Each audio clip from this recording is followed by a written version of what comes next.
Bismillahirrahmanirrahim.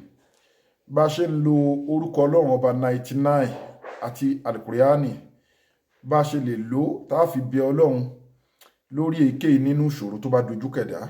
Ó fẹ́ dolówó ni, ó fẹ́ dọlọ́mọ ni, ó fẹ́ máa kọ́lé mọ́lé, ó fẹ́ máa ralẹ̀ mọ́lé, ó fẹ́ máa bímọ lémọ, ó fẹ́ máa rí jẹ, ó fẹ́ máa rí mu, ó fẹ́ tọrọ jẹ, òun wá pò ni. Gbogbo nǹkan tó bá òkú máa wá alukurani ti tó àti orúkọ ọlọ́run 99 òun fẹ́ ṣàlàyé fún ẹ yìí. Ó mọ̀ pé ó ti wẹ̀ ká, ó ti wẹ̀wẹ̀ odò, ó ti bọ igbá, ó ti bọ àwo, ó ti wẹ ọṣẹ ajáde apẹ̀rẹ̀, ó ti jàsè jẹ, ó ti ṣe oríṣiríṣi àwọn nǹkan wọ̀nyí, ó ti lọ wẹ̀ lórí sàárè, ó ti lọ wẹ̀ nítẹ̀kú kọ̀ náà ni alukurani ni kò wá dìmú o. Èèyàn kì í dìmú ọlọ́run kó jogún òfo o. Ọlọ́run ní wàkọ́lá rọ̀bùkù ìdìhóní astajib lakum, ẹ pè mí màá dá yín lóhùn. Ẹ má ṣe ìgbéraga, ẹ gbìyànjú kẹ́ ṣe orúkọ ọlọ́run yìí síwájú kó tó ṣiṣẹ́ yìí.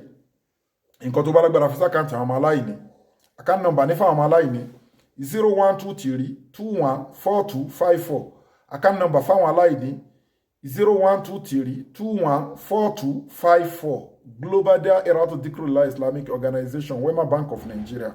Gbogbo ẹ̀yin tẹ̀dẹ̀ máa ń fi Hajj àti Umurah tẹ̀ fi ń ṣètọrẹ àánú ẹgbẹ̀gbà Global Dahiratu Dhikrlahi. Ẹ WhatsApp wa lórí +27612956389.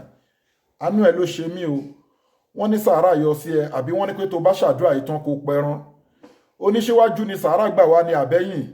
Ó láwọn èèyàn ọláwọn àfáà ń gbẹ ẹran jẹ, wọ́n fẹ́ gbẹ ẹran lọ́wọ́ ẹ̀. Ìwọ rèèyàn tó dẹran nù rí.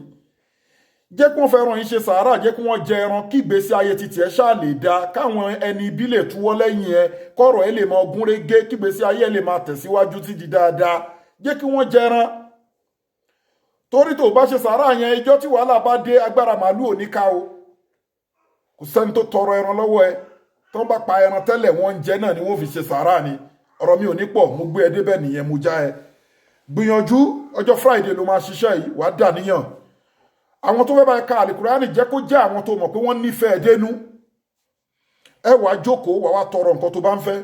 Wàá wá ṣe orúkọ ọlọ́run 99 names of Almighty Allah. Wàá ṣe nígbà 99, ìgbà 99 ni wọ́n bá ẹ ṣe. 99 names of Allah, wọ́n á ṣe nígbà 99, wọ́n á wá ké odidi àlìkùránì kan. Àwọn tó nífẹ̀ẹ́ ni kò jẹ́ kó bá ké àlìkùránì kan wà níbi àdúrà yìí, wọ́n wá ké odidi àlìkùránì kan pẹ̀lú ẹ̀. 99 names of Allah, wọ́n á bá ẹ ké nígbà 99. Orúkọ ọlọ́run yẹn ẹ ṣe nígbà 99, ẹ wá ké odidi àlìkùránì kan sí. Wá wá ẹran tó rẹwà, pa ẹran, ó lè so oúnjẹ sí káwọn èèyàn bá ẹ jẹ, káyé títí ẹ lè da, kí nǹkan tó ń fẹ́ lè tẹ̀ ẹ́ lọ́wọ́.